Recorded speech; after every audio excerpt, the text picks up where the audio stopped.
मीरा, आता बाबाई आपल्या सोबत आहे, आपली ताकद वाढली आहे ग. आता काय करायचंय ते लवकरात लवकर ठरवायला हवं.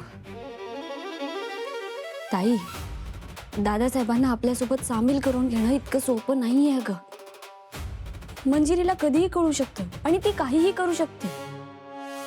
मला तर असं वाटतंय की मंजिरीला सगळं कळलंय. हे बघ ताई, आपल्यासोबत महागौरी मातेचा आशीर्वाद आहे.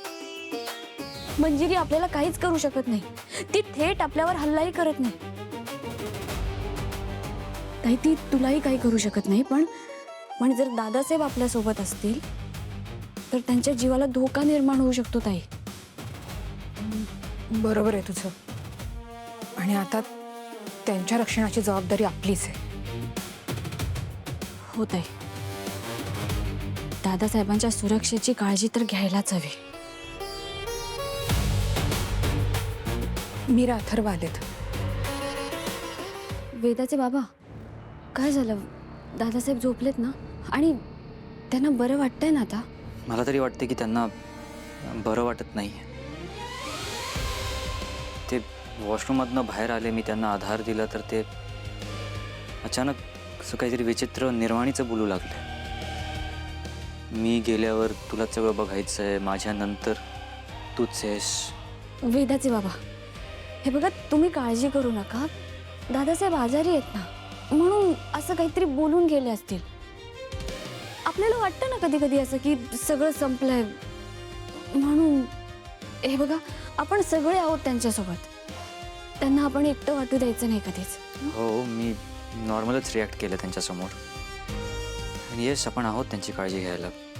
इनफॅक्ट आई सतत असते त्यांच्यासोबत त्यांची काळजी घ्यायला. पण ठीक आहे.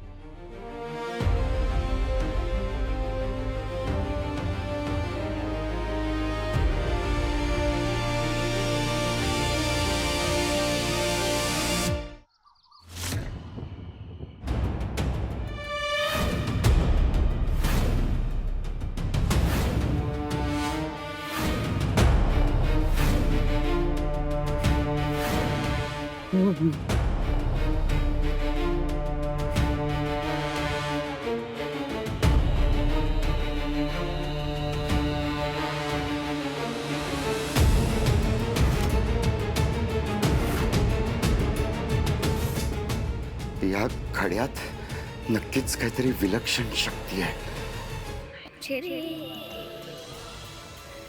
अघटित घडलंय. तुझं प्याद आता तुझं राहिलं नाही. ते शत्रूला सामील झाला आहे. अघटित घडलंय. हो, मला माहिती आहे. पण मार्जरी, तू काळजी करू नकोस, कारण काहीही झालं तरी मी हरणार नाही.